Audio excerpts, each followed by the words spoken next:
welcome back. I have my man voice on because I have been sick and everyone else in my house has been sick, but I promise I'm not sick now. I've just kind of lost my voice. It was actually a lot worse than it is right now. I actually literally couldn't talk at one point, and so it kind of comes and goes, so you have to bear with me through this video. But welcome back to the Homestead Homemaking Series. I know I have been gone, but I have been resting, to say the least. I have been needing a lot of rest, and I think I shared that with some of you guys and really encouraged you to rest and take time to rest, and it's so important to allow your body to rest. Now, I've got some stuff in my floor. We're just being real. I haven't gotten up and cleaned yet. It's Monday. Brand new week, brand new day, so as soon as I finish this video, I'm going to get started on cleaning. But today, this is kind of an extension from last Wednesday's challenge that was in our Facebook group. And if you're not part of our Facebook group, the Wednesday challenge was that you would sit down and you would make a list of three different sections. What do you want your house to look like? Or your home, not your house. What do you want your home to look like? What do you want your home to feel like? And what do you want your home to smell like? And I know that's kind of weird, but sometimes it helps when we envision what we want and then we have a goal that we can work towards. And so I told all the ladies that, you know, you could sit down and you can write it in the comment section if you want. We did have some people do that, but I told them no matter whether you share it or not, go into great detail about what you want. So for me, what do I want my home to look like? I want my home to look minimalistic. I know that Tandy, the caver's wife, she continues to say that. She wants to be a cozy minimalist. And that's basically my goal too. I don't want to have just a bunch of stuff. I don't want to have a bunch of stuff that I have to clean around. I don't want to have a bunch of stuff so that everything looks cluttered. I really want it to be streamlined and cleaned and not cluttered in my home. I want my home to look like a place of rest and sanctuary. I want to be able to walk through the front door and not go, ugh, you know. I want to be able to walk through the front door and just say, oh, I'm home. You know, I want it to look like a place where I can rest and rejuvenate myself and be happy. What do I want my home to feel like? I want my home to feel, to go along with that, restful. I want my home to feel happy and loving and gentle and a place of refuge, not only for me, but for my husband, for my son, for our family, and for anybody who comes in and out of the front door. I want it to feel like a home. Now, I have had friends come over and they'll see the clutter and the mess and they'll say, you know what, I didn't even pay attention to it because I come in here and I sit down and it just feels like home. They're like, I don't understand. So that's been something that's always kind of stuck with me because sometimes it doesn't matter what your house looks like as to what your home feels like. And I feel like that was really important. That's why I told people to go into great detail when they were making their lists. So the final thing is, what do I want my home to smell like? One of my favorite times of year is fall. And I really love the smells of fall. And so in my heart, I want my home to constantly smell like warm apple crisp or pumpkin pie, or like I have a scent right now, you can see it in my glasses, that's in my candle warmer, and it's called warm pumpkin ale or something like that. And that's what I want my home to smell like. I know that sounds corny, but there's so much scientific evidence that goes to show that certain smells can make you feel happier and kinder. And that's one of the things with essential oils, especially for emotional support. Citrus smells and blends, and certain smells can trigger certain memories or certain feelings or emotions. And so that's why essential oils are real big, because they really do help the brain process things better and just give you an overall feeling of rest and happiness and joy. And so my happiness and joy is fall smells. So the wax warmers that are autumn related, you know, crisp leaves or pumpkin ale or apple crisp or something like that. But not just that, I want my home to smell good because of what I'm doing within it. So I want to smell like apple crisp because I'm making apple crisp, or I want it to smell like fresh bread because I'm making fresh bread. And so that's my list of what I want my home, not just my house, but my home to look like, feel like, and smell like. Now, today is Monday, and so today is our devotional day.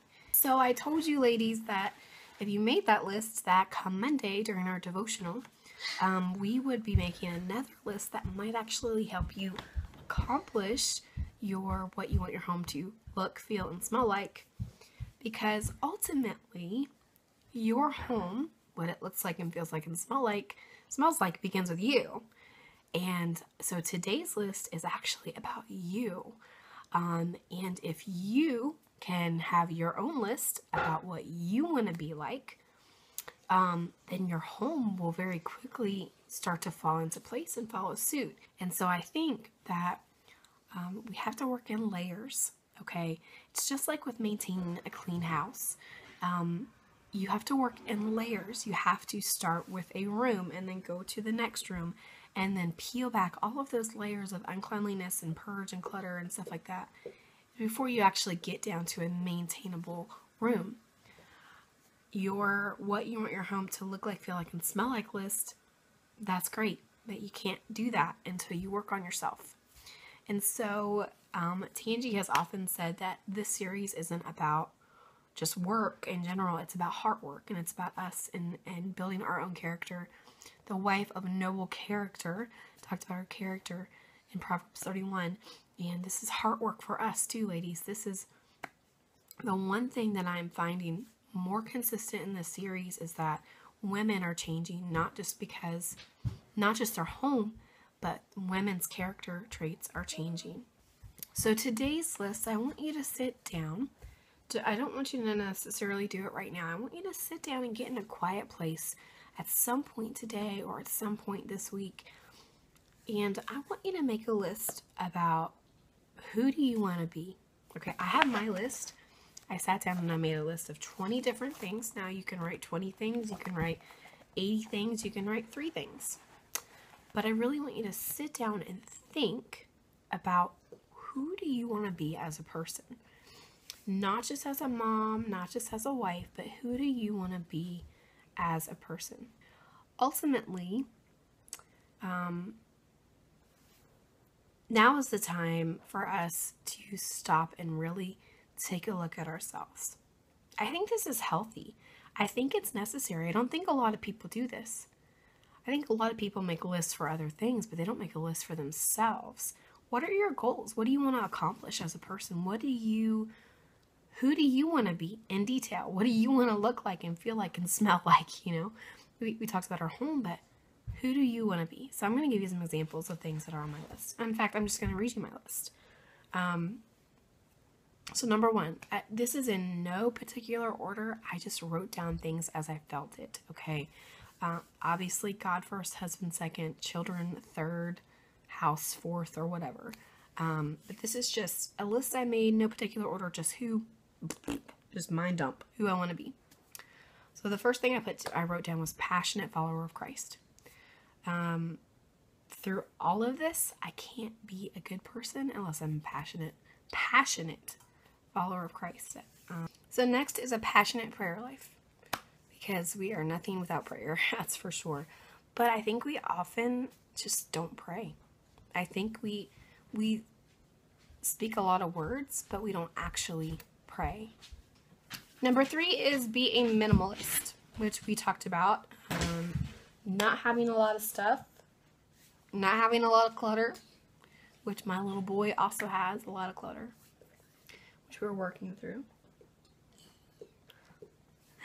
Becoming a minimalist, so purging, getting rid of things, getting rid of things that we hold on to for no reason whatsoever. Number 4 was to be an inspiring, loving, and gracious mother.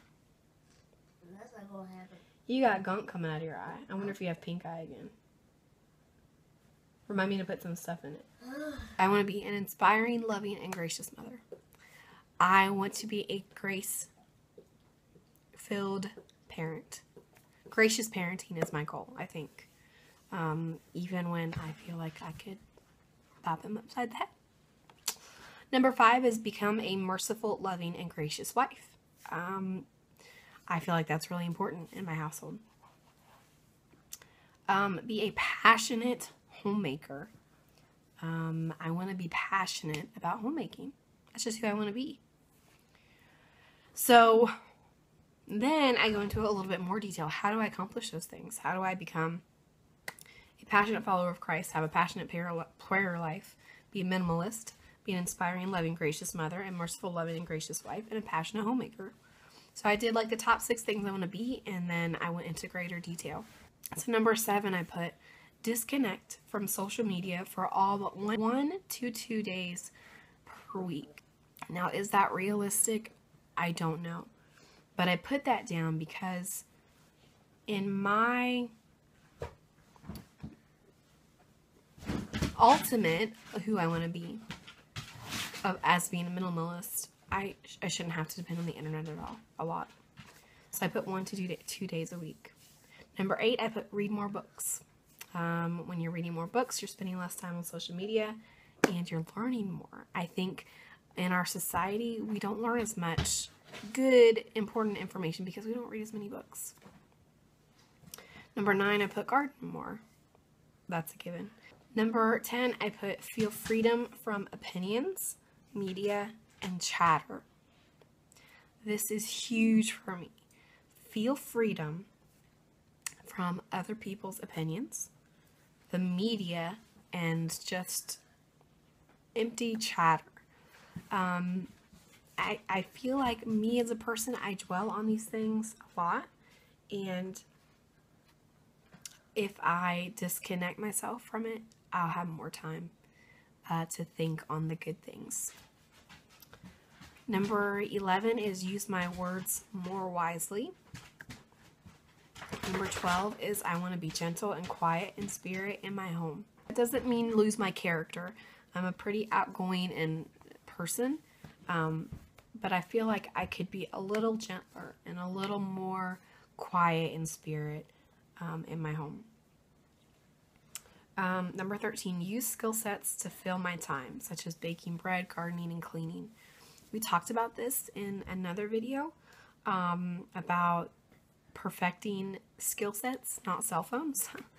And so that's something I really want to spend more time on. Number 14 is spend more time in my community. So spending time not only with other people within my community, my tangible community, not my online community, but also with family members and friends that need help. Number 15 is look at the sky more. Yesterday I put on my personal page that I feel very confident that whenever you have any kind of negative emotion, that if you just go outside and look up at the sky and remember how small and little you are in the greater scheme of world, and remember that the very same hands that created the sky and everything around you are the very same hands that created you, kind of puts things into perspective for you, and it is the remedy to getting rid of the negative emotion. So I want to look at the sky more. Number 16 is be so disconnected from media and social media that I can hear clearer. Now that's figuratively, obviously. I don't actually have a hearing problem. But I want to hear the things that are around me. I want to intently and purposefully listen to my child. I want to intently and purposefully listen to my husband, to my animals, to my farm animals, to my garden. I want to listen and look at things so intently and purposefully that I'm not distracted and connected to media and social media and going back to the whole chatter and opinions thing so much that I don't take time to stop and recognize these things. Number 17 is to take it back to the 90s. No cell phones or computer. Now, that's not saying I'm getting rid of cell phones or our computer or anything, but, you know, we see these memes that talk about, you know, oh, how we are so happy that we grew up in a society, my generation, to some extent, where going outside was the norm, not getting on a cell phone or an iPad being the norm. You know, in the 90s, we had a computer, but it, you know, you had dial-up and you You didn't have any other choice. You just went outside and you played. You didn't know any different. And I want to do that for the homemaking too. And as a wife, I want to spend more time with my child and my husband and my home. So I'm taking it back to the 90s. Number 18 is to be kinder. Number 19 is to be present. Present in everything, going back to that living intently and with purpose. And number 20, the final thing on my list, is to become unbusy. There's this new movement that I'm noticing online. It's called Becoming Unbusy. And one of my favorite quotes is that, you know, you see these quotes where people post them and they say, it's not that you have so much to do, it's just your priorities are wrong or something like that. A lot of people post those things to get back at other people for not spending time with them, basically. Well, this quote, it says, I didn't say no because I'm so busy. I said no because I don't want to be so busy. I want to be unbusy. And I think that's probably one of my favorite quotes ever that I've seen on the internet, because for me, it's so true. I say no to a lot of things and to a lot of people. It's not because I'm always so busy. It's because I don't want to be so busy. I don't want to fill my time in my life with stuff all the time. And I am busy to some extent, and I'm trying to get priorities straightened up. But I want to be unbusy. I want to live so intently and with so much purpose that list of who I want to be, as I start changing, I'm going to see my home start changing. I'm going to see the home that I want. I'm going to feel the home that I want. I'm going to smell the home that I want. And my home is going to start becoming what I want it to be when my heart starts changing, when I'm not so distracted, when I am making a conscious effort to be kinder and gentler and live with purpose. And so I encourage you, this isn't really a devotional today. It's more like a self-help thing. But Mondays are kind of like devotional self-help days for this series.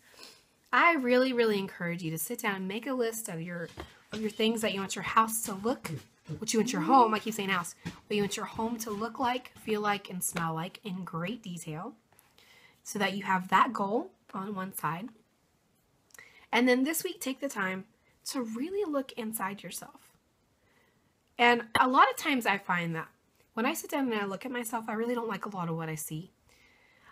Take that emotion and give yourself grace, because we are constantly changing. We are constantly growing. We are in a constant state of metamorphosis, will you? And we're morphing into something different and new every single day. That's why God's mercies are new every single morning, because He knows that we are growing and we're constantly changing in Him. Give yourself grace, but also call out of the depths of your heart the things that you know are not good. I think it's very, very healthy to sit down and make lists about ourselves, about what we want to become and what we don't want to be anymore, because it's healthy and convicting if you allow the Holy Spirit to convict you. When we look at ourselves under a magnifying glass and say, oh wow, Holy Spirit, I really need to work on this right here, or God, I really didn't realize I was sinning in this area of life, or man, I really didn't realize that I said something that could have hurt somebody else, or, in this situation, or man, this really wasn't my intention. I need to be more intent on intention, So look inward, sit down and really look at your heart and evaluate yourself. And then write down, who do you want to be? What do you want to do? Who do you want to be? What do you want to do? And then all of that home feel, how you want your home to look and feel and smell like, that stuff's going to start falling into place. But I feel like a lot of us, we're not seeing a difference in our homes because we're not starting with us first. And so I encourage you to do that this week. If you want to join our group and share, please do. Please be patient with us. If you've sent us a request to the group, guys, we have over 1,100 requests, and there are only 4 of us. And we have to go through every request with a fine-tooth comb because there are so many weird and shady people out there. We've already had to ban several people from the group because we're just going through and adding everybody. Lots of bad things, but so just know we see you, and we're trying so hard to get to you, but we're trying to go in chronological order. So Thank you for watching this series. Please feel free to share, join the group, ask questions, comment below. If you want to comment below and share your list here or in our Facebook group, please do. I hope you guys have a great week. Happy homesteading and happy homemaking.